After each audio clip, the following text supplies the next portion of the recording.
Kim Jacobs, better known as the Balance Doctor.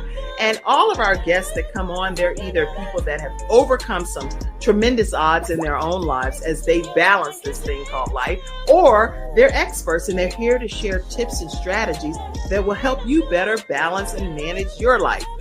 Grab your virtual seats and let's get ready for some real, relevant, and relatable content on today's episode of The Kim Jacobs Show.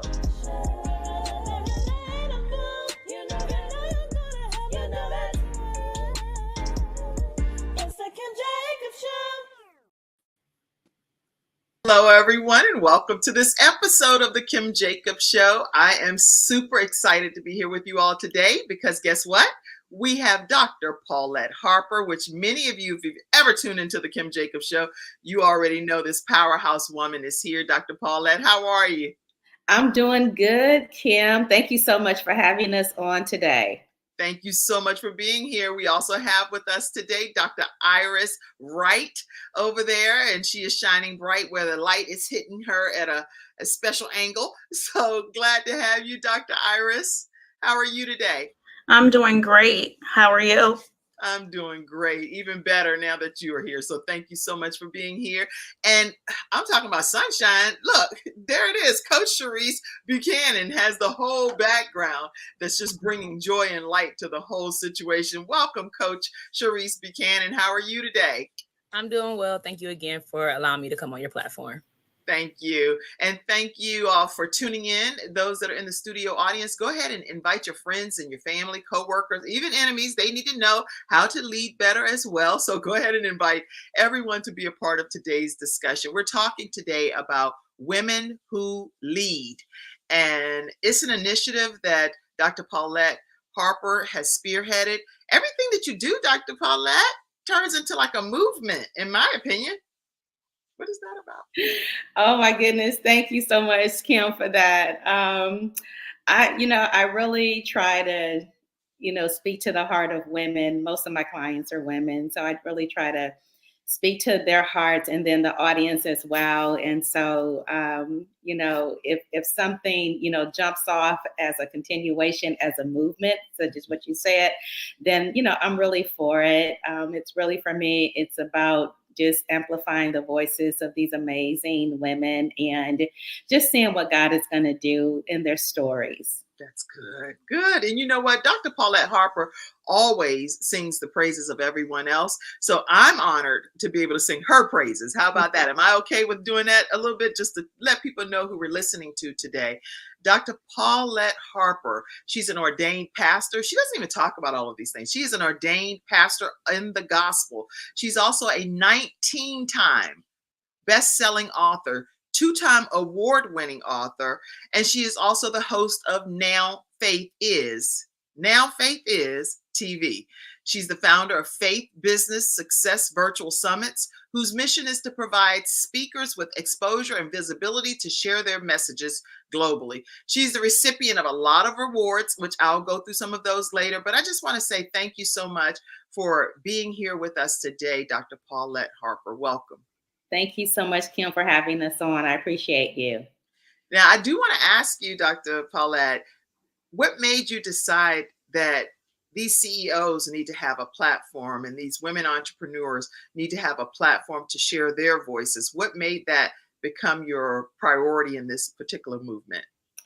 When I'm thinking about anthologies and books to write, I always want to just kind of go outside of my box. And this actually is outside of my box, but when I think about women who lead, I'm thinking about stories of women who can just, extraordinary women who really have gone beyond and have really shattered glass ceilings, those who have not allowed their circumstances to just keep them stuck.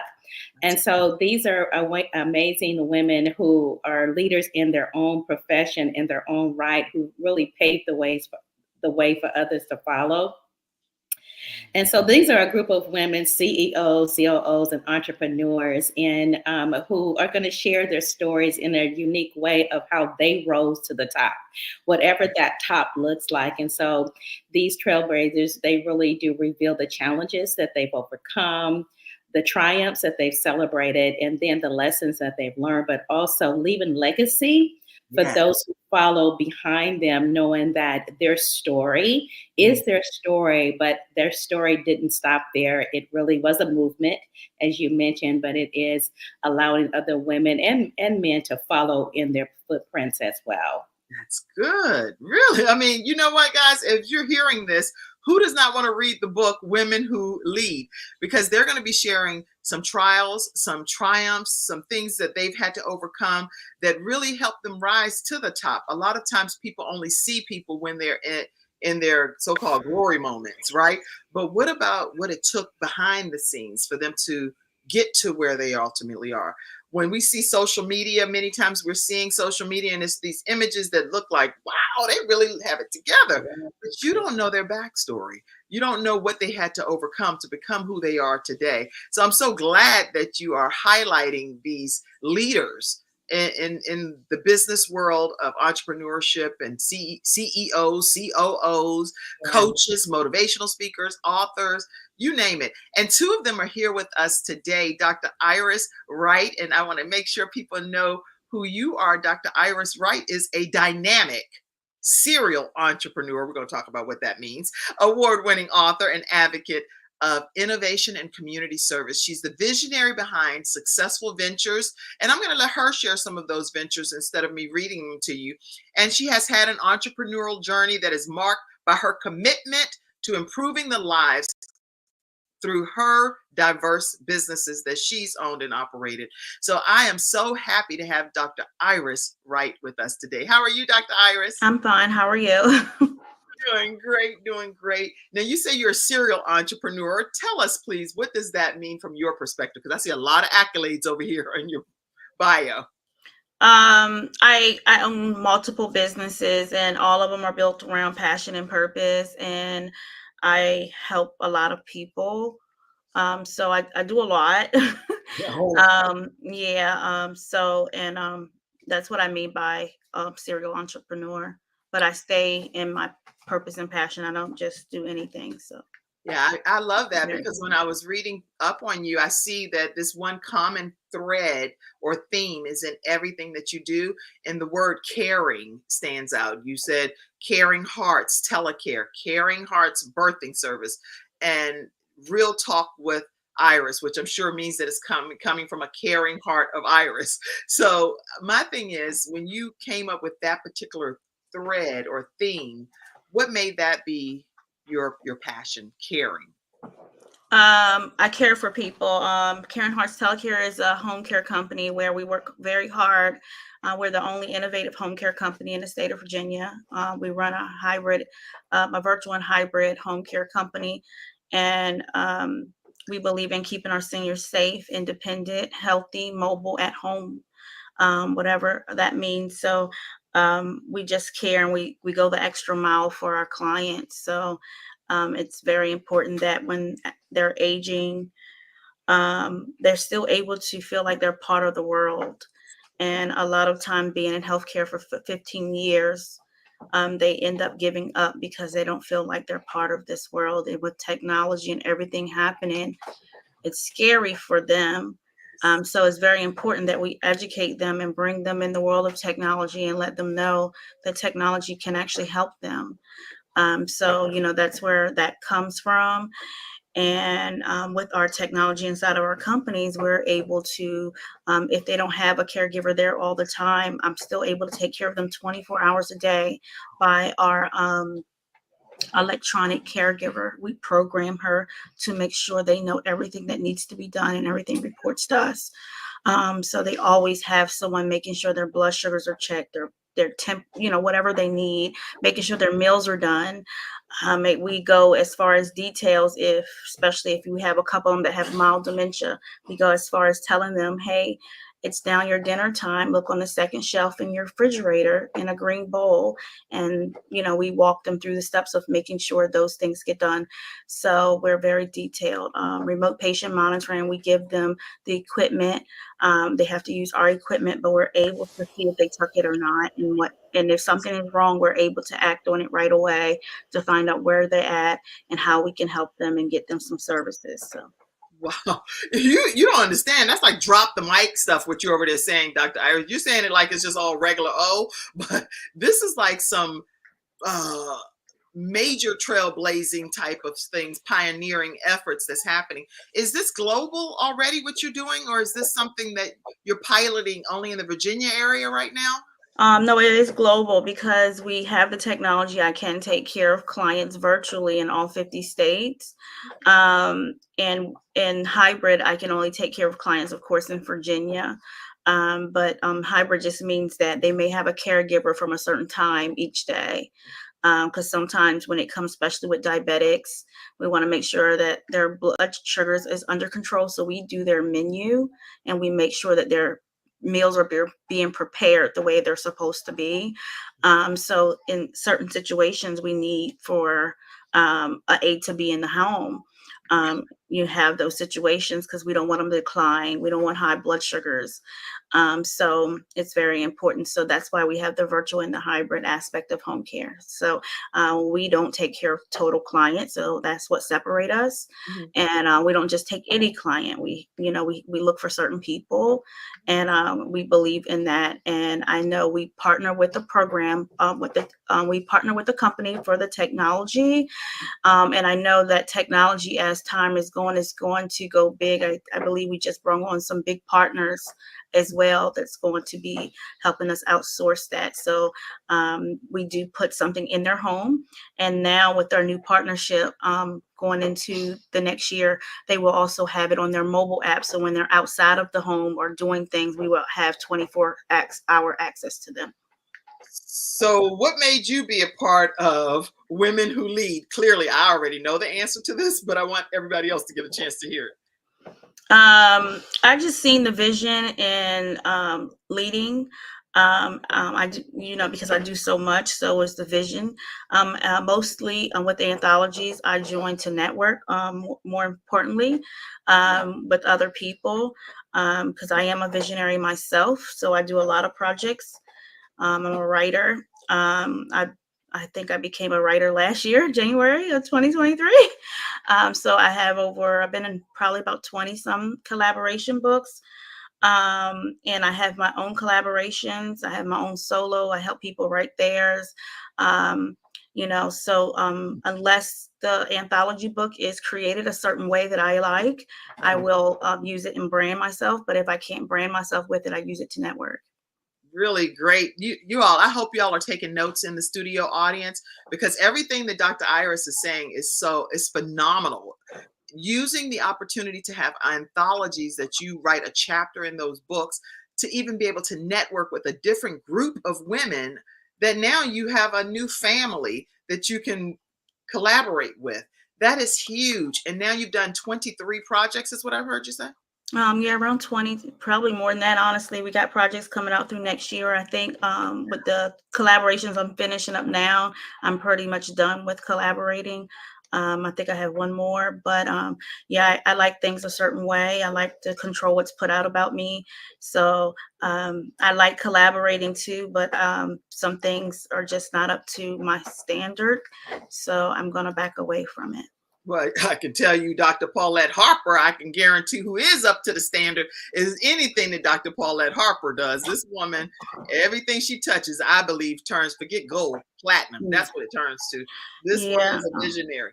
Yeah, I like the chapter and the format, but I think that it's a new time and things are done differently now. So I'm a visionary that do things differently. Meaning that I customize everything. I brand my authors. So sometimes I don't feel like we get that in anthology projects, and if I'm being honest. So those type of books are very hard to, for me to brand. So that's why I pull out of it. Not that the book is not good. It's just not who I am, if that makes sense. So that makes perfect sense. And so that's why each person in any anthology, because I've been a part of quite a few as well, you have to allow, if you can't let your true authentic self brand come through, then there is no reason for you to be a part of that particular project. Yeah. And it's like, I don't care that I'm writing the one chapter in that book. If everything else around it doesn't line up with who I am, it still kind of throws things off. Yeah, and it's a lot. And I'm like a busy, fast person. So what I found that with anthologies is fine. And that's why I do mine. That's why I'm different. Is I brand my authors. It's not all about me. It's a we project. So I'm not plastered on everything. And I think that's important because my brand stands on its own. So they don't have to see my name all over the place on their book because people know my brand. So they're going to know that I had partaken in it, but my authors are able to get on stages and not have to ask a million questions about the book. So that's, my thing. But sometimes I just like to join other people's vision so their vision can come out and for me to network. So it's not always that I want to sell the book. That's good. Good. And as you can see, this nice, clean image of women who lead and whose face is not right there as the backdrop is Dr. Paulette Harper, is because any of the anthologies that she is spearheading, she is always pushing and promoting those individuals that are in the book, getting them on different stages and platforms to speak at conferences, to come on different talk shows and podcasts. So I just want to commend you, Dr. Paulette Harper, for doing a fantastic job as a visionary. Yeah, the book cover's beautiful. This, everything's been great. But I do want to say, because I'm an honest person, that book is still not branding the author. Thanks. It's a nice experience, nice to collaborate, but to me, it's not branding the author. So I feel though through the programs and the anthologies that we're using, we need to make sure that we understand the brand and how to brand our authors correctly. Well, but that's just my opinion. I do a lot for my authors. Let me say this. Let me interrupt. So I am a little bit, a little bit down for, what I paid for, but I do it by networking and just move on from it. That's a good thing. Listen, anytime you have, this is just because we on the Kim Jacobs show. So now you're going to, we return to the housewives of the Kim Jacobs show, right? All right. Okay. So here's the thing. This is just my feedback on this based on what I'm hearing. And please, by all means, in the studio audience, y'all can chime in too. Anytime you have this feedback, which is great that you have this feedback, hopefully you give the feedback directly to the source directly, and then y'all can grow from there, whatever. And also sometimes it's good to be able to give that feedback and also be able to do some changing from the inside out. Sometimes when you're part of the anthologies, like you are a part of this particular project, that's why you're here today. And so because you chose, because you have a choice in life, you're full of choices. That's all life is consisting of. So as your choice, you chose to stay a part of this particular initiative. When you made that decision, you decided, in my opinion, to change it from the inside out. So whatever you see as the thing that's the issue that needs to be addressed, then definitely stay a part of it, Dr. Iris, and change it from the inside out, because that means that you're bringing some higher level thought that may never have even been thought of. Iron is simply sharpening iron. So don't feel like, I can't tell you what to feel. I'm telling you based on what you said, you done changed my whole conversation. So now y'all got me over here and I'm in Pastor Kim mode now. Lord have mercy, I'm over here counseling. But don't necessarily consider, just because everything you're saying is accurate. Let me be clear. And I want to reinforce that I hear what you're saying. And it's appreciated and valued. And sometimes when people are asked to come on shows and platforms, they just want the staged answer. And this is the, but. You're not that person.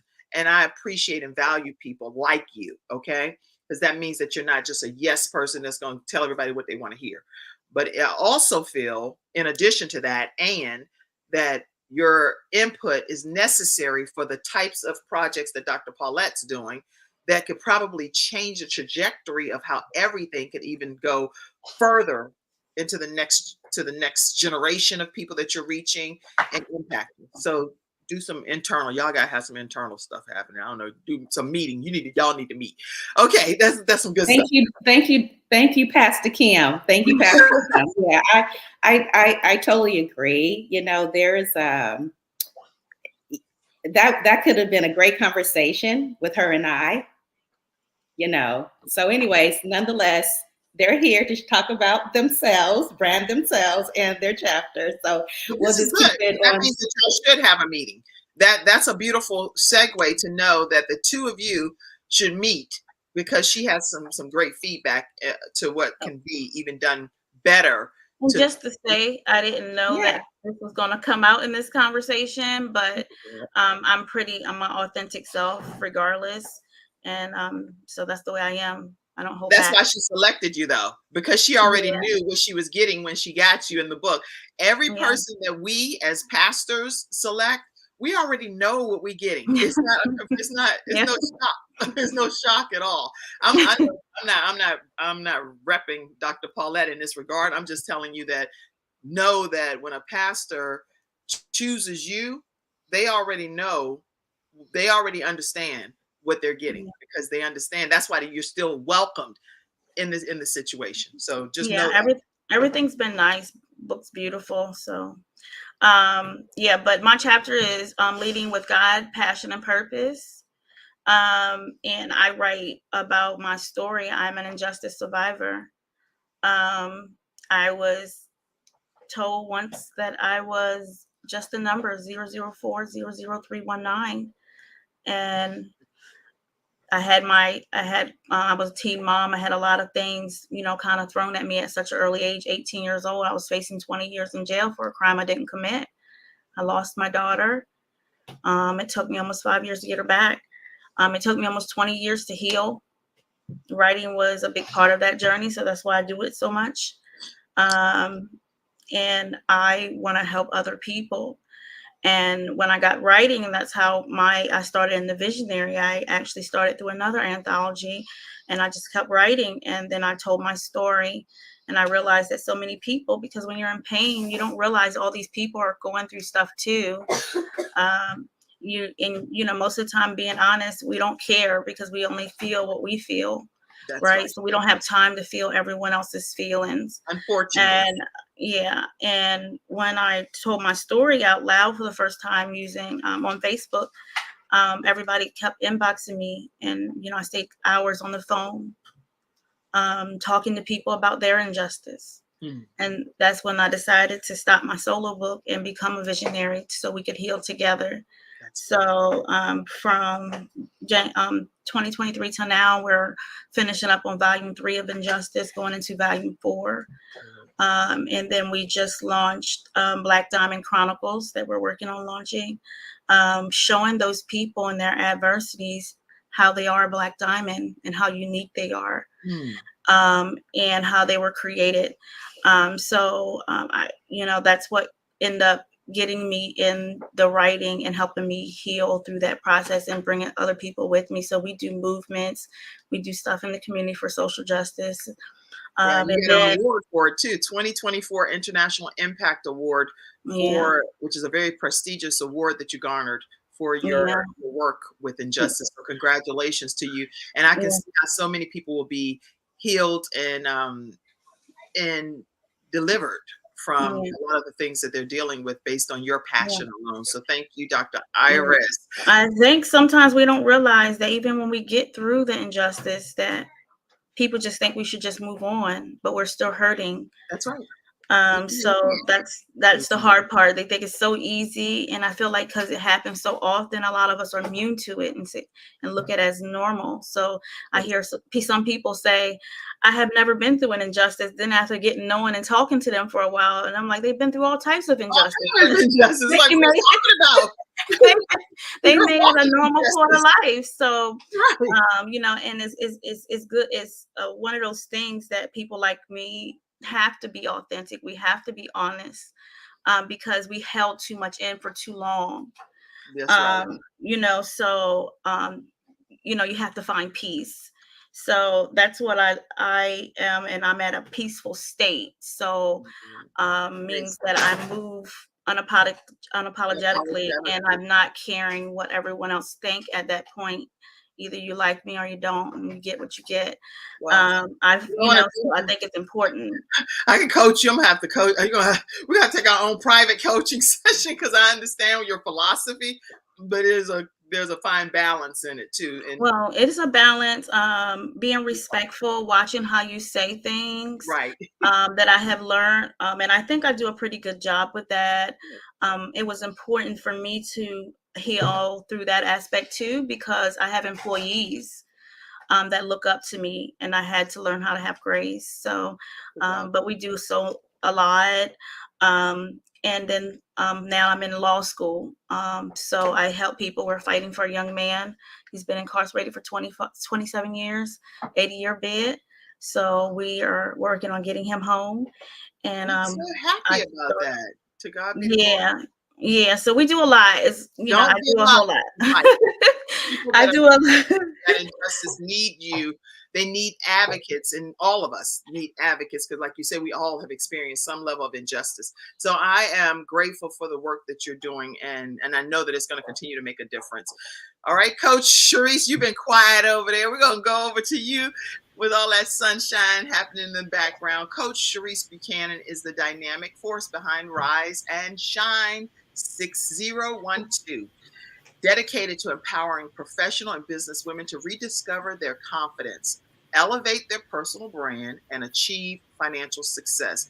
Through her transformative See Her Rise coaching program and public speaking, she equips clients with the tools to shine unapologetically. That's a big word today, unapologetically. She also partners with organizations to ensure their stakeholders achieve meaningful, sustainable outcomes. She's a committed leader, and a lot of things that she focuses on that's passionate about bringing about positive change. So I just want to welcome you with over 20 years of service in ministry and all of the hats that you wear. Coach Cherise, welcome to the Kim Jacobs Show. And talk to us about your chapter, please. Thank you so much. I really appreciate, again, the opportunity to come on and just share a little about myself, my journey, and what I wrote. I was laughing when you said you were quiet over there, because me being quiet is not normal, but, you know, that's something I'm working on.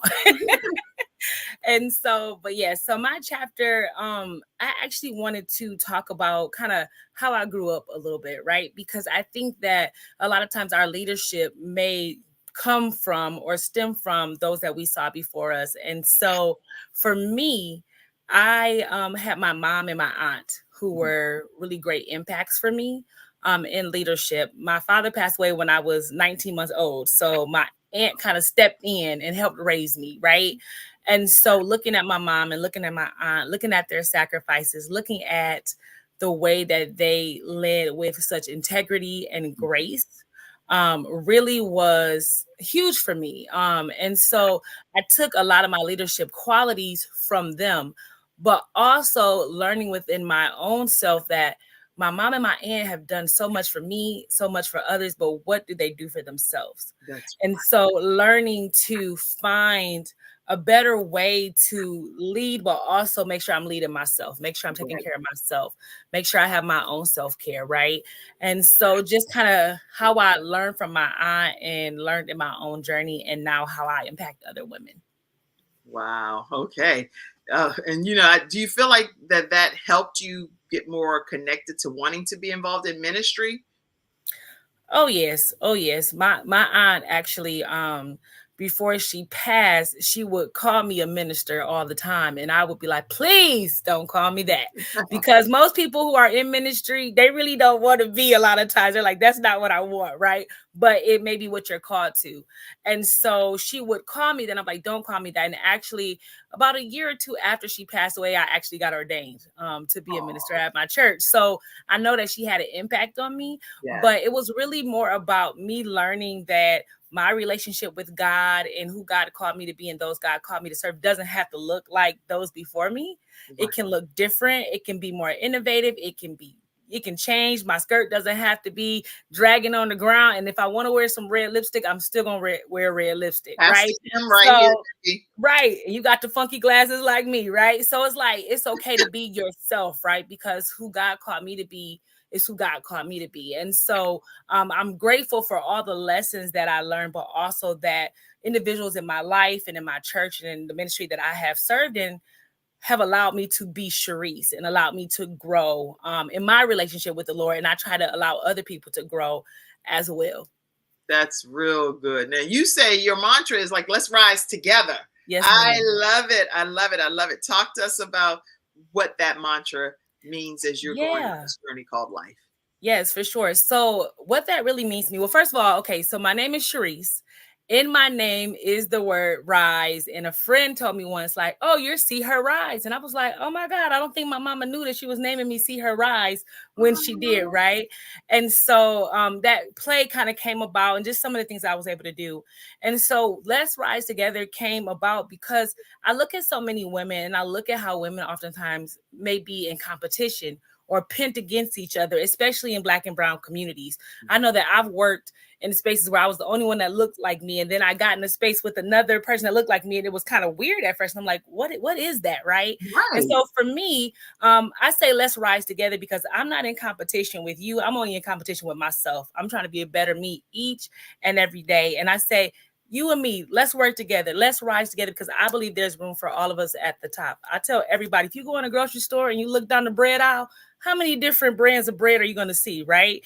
And there's somebody who wants that brand and somebody who wants that brand, right? And so I'm like, be yourself, be who you are, do what you're called to do, and your people will come to you. I love it. I love it. And on top of that, I have an actual plaque in my house and it says flowers don't compete with other flowers. They just let all the flowers bloom. Absolutely. So bloom and bloom to the beauty that God has created for you to have. And that's fine. Yes. And I actually created a group. It's called Women on the Rise. It's on Facebook. And so one of the reasons that I wanted to create that group was just to kind of create a space where women could come, share with each other, learn and grow, right? In a really like positive environment, encouraging them to rise and to be themselves. And so that has been really interesting to me because I think a lot of times we also, as women, sometimes suffer from like imposter syndrome or who's going to listen to me or who wants to hear my story or all of these things. And I could relate to that, right? That was me. Even though on the outside, I would be doing all of these things and I appeared confident to everybody else. Sometimes I wasn't the most confident. And so even in creating that space, it took me a year to create it. I had a coach who encouraged us to create it. And I was like, oh, I don't know if I can do that. I don't know if anybody's going to join, right? And then I finally created it. And within 2 weeks, 100 women had joined, right? And now it's almost at 500 women. And I'm like, there's clearly need for spaces like this, right? For us to just come together, to talk, to discuss, to learn from each other. And so, you know, that's just kind of what I'm always trying to create, always trying to be about. I see a lot of women who are younger than I am. And I'm like, boy, if I knew the things that I know now when I was 20, right? 25, even 30, how different would my life have been? And I feel a responsibility to try to share some of those lessons with those who are coming behind me so that I want them to go further than I can go, right? I want them to achieve. And so that's really what my brand is about, is helping women to achieve, to learn to brand themselves, to learn to be more confident within themselves, to get clarity on who they are outside of being a mom, outside of being a friend, sometimes outside of being a pastor or all of those things. Who are you, right? And then also having courage, right? Having that courage to have tough conversations, right? To tell people, no, I don't want to. And I don't have to explain it to you. I can say no, right? And just getting connected in spaces that's going to help you to, you know, go to that next level. So I'm just constantly trying to see how I can be better each day. And through my lessons of learning to be better, I try to share those with other people. That is awesome. Okay. And so what is your title chapter in your book, in the book Women Who Lead? I can't even remember my title right now, to be honest with you. I'm not even gonna lie to you. I can't. I know it's about. It's kind of like lessons from my aunt. Lessons in leadership from my aunt, but I can't remember the exact wording. But it's kind of all about happens that. To me all the time when I'm doing with anthology. I'll be like, oh, gosh, I should have printed the page. I can tell you what it's all about, but what is titled like something about lessons from my aunt. Yeah, I actually wrote a chapter in a book, and it's called "Is God Who Knew God Knew." But I was like, oh, that is the Who Knew God Knew was the name of my chapter in one of the anthologies I was a part of. Yeah. Yeah. So lessons from your aunt is some things that they're gonna get when they read your chapter for the most part. That's awesome. Yes, ma'am. Yes, ma'am. And Dr. Paulette, I wanted to find out too, you, because you wear so many different hats, and from ministry to being a TV show host and then an anthology visionary. how do you balance all of those different aspects of life? And then Dr. Iris, I'm gonna come to you and ask you about balancing marriage and a blended family and things that I saw on your bio too. So get your mind right. Great. Yeah, great question, Kim. So how do I balance life? Oh my goodness. Sometimes it's very hard to do that. You have to, for me, I just think about what's a priority today, and what I need to do to get it done. I'm in addition to, this anthology, I'm working with another sister on another major project that lasts about 8 months. So I just kind of find myself, seeing what's more important, what I can put on the, on the list, and it can wait, until a better day, a better time. But I find myself, just, doing a whole lot of things at a lot of times, at the same time. And so I think for everybody, that's going to look so differently. How you manage your time is not going to be the same as how somebody manages their time. What you've learned to do and your expectation in your home is not going to be the same in somebody else's home. So you can't have that expectation that somebody is going to do it your way just because it works for you, and that's in all things, and so, because people on the outside may look and think that, oh, she got it all together. Well, right. It's a work. These things are work, and you really just have to. For me, I just really have to think about what I'm doing at the current time. I'm working on a live conference here in Cali. I'm working on this anthology, thinking about another one. I'm working on another project with another sister that I mentioned is about 8 months. So those are 4 major things that are happening all at the same time. And I don't really know which one is a priority. They all are a priority for me, And so I do what I can with what God has graced me for. And that's really what it's about. You do what you're graced to do. That's right. You do what God has graced you to do, and your grace is not going to look like somebody else's grace. And your motto is not going to look like somebody else's motto. And you just have to be comfortable in what you're doing and how you're doing it, And so, that's kind of how I do work-life balance. That's how I kind of, try to balance myself out. That's really a great answer, because that's a lot of times people compare themselves to other people, and it's like, no, something that worked. I wrote a book actually too. I wrote several books as well, just so you all know, if you ever want to know more about the books that I have over there too. You have Extreme Balance Makeover with some tips that I had shared when I was on NBC, and each week we shared different tips. And one of the things that I say in that book is, what works in your household may be disastrous in someone else's. So don't base your balance and your strategies on what works in somebody else's house. Just do what works best for you. And then another thing that I'm actually in this book that I'm writing right now is talking about the different seasons that we go through.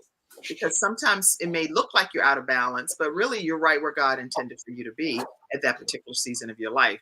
So Dr. Iris, one of the things that I really appreciated you talking about is being this number that you were, and the injustice that was done to you. And I'm so grateful that God gave you that will to fight, because you seem like you're a fighter. You're like, I'm not giving up like this. It's not going down like this. So whoever you're representing that's been handled wrongly for 27 years, they have the best person representing them, because they're going to win most likely. And I'm excited about that. Tell us about how you balance your life and with a blended family and being married as well. Entrepreneurship is one of those things, is strategizing, time management, most importantly, build a team. I believe that, one thing I see in entrepreneurship is the follow-up is horrible. A lot of times when we're starting like from the ground up, you lose customers, you lose the quality of your business, what you're trying to build. So I'm an outside of a box entrepreneur. So I noticed that when you're in the box and your hands are in it, you don't see the big picture. So I don't see the disquality. I don't see what I'm missing because I'm too deep. Right. So I believe in outside of the box. So that's what keeps me. So one of things that people tell me is that they love my follow-up. They love that I'm available for them, and I am available for them because I have staff doing other things. So if I want to leave, I have staff doing things. Holidays are coming. My staff know that I need XYZ done before this date. And you have to, be stern but polite in your approach with it. But also just, most importantly, those three things: time management, build that team, and find your team that are weak and that are strong in areas you're weak in. Yes. All right. That's something that I see. We're trying to be on here, trying to learn the whole thing, learn your whole business processes, but pass it on after you kill it. Pass it on. Show them how to kill it so they can kill it. Right. So successor, somebody that you can say, okay, I'm passing. Yeah, go ahead on. It's your turn now. Handle this. And I think that's, how I've been, pretty much from the door, but I've been like that, not for accident. I used to run $1 million restaurants. So I know about, putting our aces in our places, how to structure, how important that bottom line is. And so I pay close attention to those things. So I think that's very important. And then as we're growing, of course, in your family, me and my husband have these talks all the time that, especially at the beginning, because it's your baby. Right. So you don't even realize that 12 hours have passed and you're still working. That's so right. Those are things that I had to definitely fix and make sure people in their place. Here, Iris, get off. Iris, 2 a.m. in the morning. So you definitely have to have those people, and so you can keep your peace and don't get burned out, because that's another thing I come to a lot of people that gets burned out.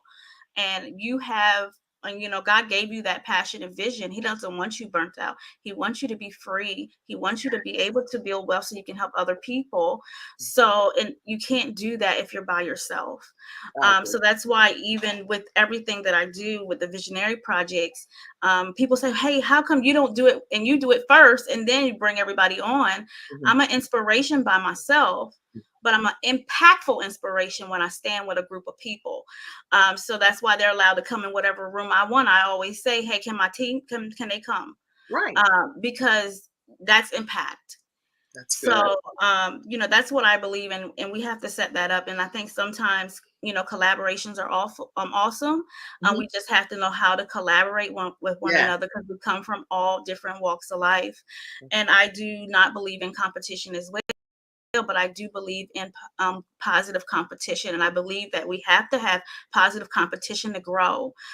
So as a business owner and entrepreneurship, Burger King and McDonald's are both, positive competition, but neither one of them care about each other because they both sell burger and fries. But if I want a Burger King burger, I'm going to Burger King. If I don't feel like Burger King today, I'm going to ride over to McDonald's, and neither one of them are losing. But when new systems and innovations are come into place, and McDonald's get it, Burger King's got to say, yeah, hey, we got to check something out here because they're advancing. So it's okay to be pushed. That's what we need that for. If we do not have any type of competition, we stay stagnant. That's right. We've seen that happen with Blockbuster, Kmart, Acme, and all those people. They're not in business and all of that stuff. They stayed in the past. It's time to move on. And we're in a world right now where innovation changes daily, so we have to move on. Yes, I agree. Everything that you said is some good stuff. Coach Cherise, I know you said that you do things in a very creative, fun, and energetic way, in an atmosphere that makes the experience memorable to people. Tell us a little bit more about what that looks like if people were to connect with you. What kind of excitement and thrill would they receive? Yeah, honestly, so I think it's really about understanding your audience, right? And who you're trying to cater to and what you want to bring in the space. And for me, I just so happen to be a person who I'm very into like illustrative sermons and things of that nature. So you never know what I might have in my bag, right? While I'm going to talk. So I just like to have fun as well. I've done dance, You know, I've done acting, I sing. So like I try to bring all of those pieces with me. So I might bust out in a rap in the middle of my speech and you'll be like, what happened here? Right. You never know what you're going to get from me. And so I think that allows the space to definitely be memorable. I've had the privilege to be able to speak even like at a preschool graduation or at a room in front of like hundreds of people. Right. But I think each audience, there's something that you can bring that, you know, really caters. And I also like to make sure that I'm speaking to all the generations in the space. Right. I don't just like to focus. Even if I'm preaching a sermon, I'm not just speaking to the adults. I want the children to leave with something too, because they're there. So I try to make sure that I have things that will hit everyone, male, female, doesn't matter their ethnicity, whomever's in the space. I want them to know that I'm thinking about you too when I'm speaking to you. So I try to make sure that I'm mindful of those things as well. That's awesome. Awesome. Listen, I can tell why you all are a part of this anthology. And I want to make sure everybody that knows that's tuning in, and I see all of you, whether you've put a comment or not. I see quite a few of you. I see you, Dr. Zakia Mabry. I see you, Doris. I see you, Christina. I see you, Elizabeth. I see you, Kimberly Wicker. I see you, Meredith. I see Deborah. I see all of y'all. Bree. I see y'all out there. You put a comment, I'll be able to pull your comment over. But I do see you all tuning in, and thank you all for being in the virtual studio audience today. Listen, one thing that I encourage people to know is that anytime you're tuning into a show like this, it actually requires us to be able to have community contributions from community members that view the show. We come on Monday through Friday at 11 o'clock a.m. Eastern Standard Time, and we're bringing balance to your personal household. And this show also streams in 100 countries and 350 million households with CTR Media Network. So I know that it's impacting people in a great way. I get so many testimonials of people that are having a better experience in their households because of the guests that we have on like these today. So make sure that you take a moment and pour into our broadcast. If this helped you in any capacity, The Kim Jacobs Show, please make sure that you take a moment and pour into our broadcast. You can do that through Cash App, and that's $ Kim Jacobs Inc. Or you can do that on paypal.me/Kim Jacobs Inc. or Venmo at The Kim Jacobs Show. So take a moment and do that. You can also join our membership programs. And I see whenever different things come through, I love giving shout outs. So feel free to pour into us and you'll be receiving some shout outs here on different broadcasts. And thank you for those that already contribute to The Kim Jacobs Show. All right, Dr. Paulette, how can people get a copy of this book, which is Women Who Lead? So the book is going to be released November the 16th. And so we'll be doing our book release that particular day. November the 12th, my bad. Okay. It'll be released November the 12th. Everybody will see that all on social media. That'll be our ebook that we're going to be shooting for bestseller. And so people will be able to grab a copy of that particular day. You can actually get copies from any one of the authors. They are selling copies on their website. You can connect with them as well and get an autographed copy from each and every one of them. And so it'll be available ebook on the 12th, but as of now, you can get a signed paperback copy from the authors as well. Awesome. Awesome. So, and I know that how many authors are in this book? So there's 8 authors in the book. And so we'll have a few more coming on tomorrow on your show to talk to you as well. Who's coming on? Tell us who she is. Christina Sante is a first-time author. She'll be coming on tomorrow, everybody. And this author Elizabeth. Elizabeth. Elizabeth is another first-time author. A lot of my anthologies, probably about 95% of them are first-time authors. And so, about 95%. And so as a coach, I'm excited about being able to offer, first-time authors the opportunity to, become bestsellers. Awesome. And so with readers reading this particular book, and each of you, if you could tell me what you would want readers to walk away with from your particular chapter, that would be helpful. But Dr. Paulette, overall, what do you want people to walk away from learning from this particular project, Women Who Lead? Yeah, so for me, what I'd like readers to walk away from is, reading these stories. These ladies just didn't arrive. They went through some things and they learned some valuable lessons that really shaped them into the leaders that they are. And so these are the kind of, tips and strategies and tools that I would like the readers to take away from, because there's some great stories in here. There's some great life lessons. And the thing about, the theme about all of these chapters is the fact that we've all went through something in life, and so other people really taught us some things that we've learned, and our own experience have taught us some things as well. And so these stories are going to really open up that dialogue to for these ladies, so they can be able to share and really bring other women along, so that they can read these stories and know that, what, if they were able to overcome and look at what came out of it, because in every part of transformation, there should be always something that is going to keep evolving with you. And so with these stories, it's really about each of the readers looking within themselves and learning how they can really, build from it. And these stories really do tell the readers how to be able to do that through their own story. And there is no story that's alike. Everybody is in business. Everybody is their own CEO. Everybody has an audience that they're reaching. And I think this is the great thing about the creativity about women who lead. That's great. Great. Okay. And Dr. Iris, what do you want people to walk away from learning from your chapter in the book? Move in God, passion, and purpose. I think that is plentiful when you move that way. Do what you're passionate about. Sometimes we're trying to do what we think we want to do instead of what God wants us to do. So I think that's the biggest thing for me. Once I was able to find my purpose, I was able to thrive and it became easy. So I want people to know that when you're walking in your purpose, it comes easy. Not saying you ain't going to go through some setbacks because you're learning, but you can feel that when you're walking and moving in purpose, you can feel that it's easy. You don't have to work too hard. Things are going to follow and come into place. So I would say making sure that they're moving in their purpose. That's good. And I'm glad you said that with, as far as the word easy, that's what God had given me with me. I just literally became a new pastor of a church, and our first service was 2 weeks ago, and we're in this building, the Oasis Shriners building, and we have our services there each Sunday at 10 a.m.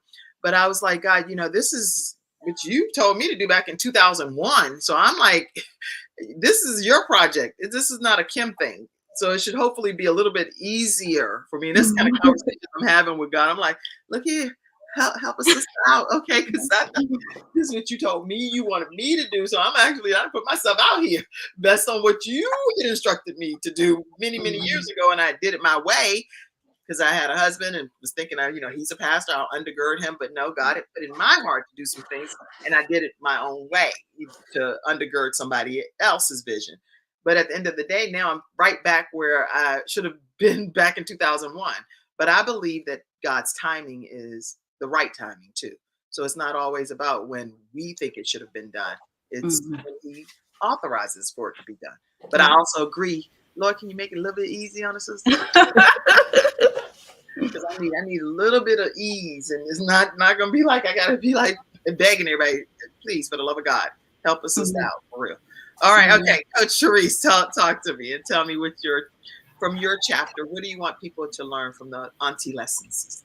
Yes, so for me, it's really that leadership isn't just about what you do for others. It's also about how you lead yourself, and understanding that if all you're doing is pouring into others and never pouring back into yourself, you're really not going to be a good leader for anyone else.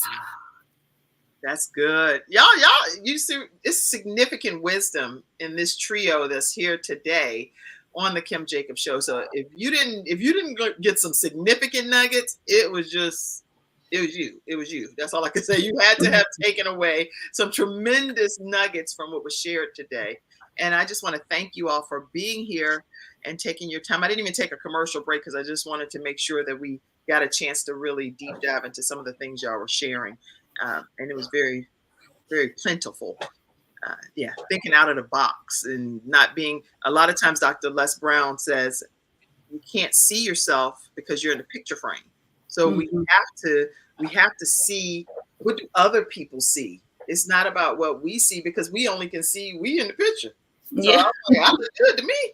What? But no, you actually got, so I'll give you a perfect example. Today I had my purse on my shoulder and I had it and I kept doing it all on and off all day. And it rubbed into the piece up here in my jacket. I was like, no, it did not take my leather piece off of my jacket. Guess what? Had I not been in the bathroom and saw from a different angle, I would have came on the show with that patch now missing. So now, because I saw it, looking at a different lens, I was able to put my pen up a little higher. So you're like, that's her baby's pen all the way up there in her chin. It was intentional because I didn't want to change my jacket. You know? But we don't see ourselves how other people see us. That's why we need that feedback from people. Yeah.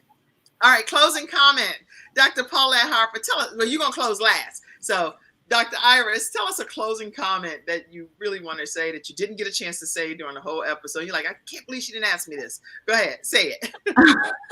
I don't have nothing that I really wanted to say. I want to just tell the ladies out there that have been through any type of adversity, heal. No one have a right to tell you that you can't hurt. You may not even, it may not be your fault, but it's definitely your responsibility to heal and to move on. And as you heal, don't forget about other people as well. Have grace, the same grace that God has given us. Make sure that we're giving that grace to our sisters and our brothers that are hurting as well. So I do believe that, because when we are broken, we go through so many things and we don't see that hurt, and we act a certain way. Our attitude is different. And just remember that your sister next to you might be still broken. Just because you have healed doesn't mean that your sister has healed. Everybody have their own time. So when a woman finds her strength, she finds her identity. I always tell my mentees, so find your identity. You have the right to it. So heal. Yay, thank you so much for that. Heal, y'all. Take that as your key takeaway. Heal. All right. Cherise, tell us, please, a key takeaway. Yeah, so there's two things. The first is I want to tell you why I decided to be a part of the collaboration. And that was just because I'm working on my own personal book, but I know that there's some things that I want to learn. And so I said, well, let me try this first, right? It's not as big of a commitment as your own personal book. And I know there will be some things that I can learn in that, right? And so I think that it's always important, as I said, to invest in yourself, in your learning and your growth. And the thing that I really want to leave your listeners with is, in a world that's so dark, choose to shine. Oh, I love it. Yes. And you know, everything y'all are saying, it makes me think of something I have here in my house. Nothing can dim the light that shines from within. Nothing. Don't let anything dim your light that shines. I might need one of those. I might need you to send me one of those. You know, I just pick up random stuff when I see. Sometimes I'll be at all kind of places. I don't even know where I got this from. But that's funny. Okay. But Thank you. Thank you for that, for sure. And Cherise, how you stay connected with each of these individuals is posted in the comment section for you as well. And you don't want to miss that opportunity to connect with them. And Dr. Paulette Harper, please have our final word for today. Well, thank you so much, Kim, Pastor Kim, for having us. I so appreciate your platform and your generosity for always welcoming all of the authors and even the speakers from my summit to be on your platform. So I do appreciate you as well. And I would just say to those of you who are listening to, grab a copy of Women Who Lead. Look at these amazing women who have, spearheaded their own campaign, who have, overcome some great obstacles, but who are really shining, in their own prospective fields and whatnot. And so yeah, that's what I would just share with those who are listening today. And so appreciate you so much, Pastor Kim. So glad to host you all today, and I really hope you had a wonderful experience. Thank you all so much in the studio audience for tuning in today. Thank you, Mackenzie backstage, and Cassandra who helps. And I just want to thank any of our team members, because without you all, I really genuinely cannot do this by myself. So I really appreciate you all from the bottom of my heart. And if anybody has any further questions, I see, Mother Harper, who's in her 80s. She's one of the longest living transplant recipients, has had a heart beating inside of her from a 16-year-old boy for over 20 years. And she's now in her 80s as a result of how God has blessed her. And she took the time on social media to say, great show again. Be blessed abundantly. You be blessed, Mother Julia Harper. I often say if there was another book added to the Bible, it would be the book of Julia. So I love you, Mother Julia Harper, with all my heart. All right. Thank you for doing that, for typing on social media. All right, everybody. Thank you so much for allowing us to bring balance to the world, one household at a time, into your household. We love you all, and we'll see you tomorrow at 11 o'clock a.m. Eastern Standard Time. Thank you, ladies. Amazing. Thank you. Take it away, Mackenzie. Thank you for tuning in to today's episode of The Kim Jacobs Show, and for being in the virtual studio audience. Your presence truly does make a difference, and I look forward to you bringing your friends and family to join you in the virtual studio audience Monday through Friday at 11 o'clock a.m. Eastern Standard Time. I look forward to seeing you, and make it a great day.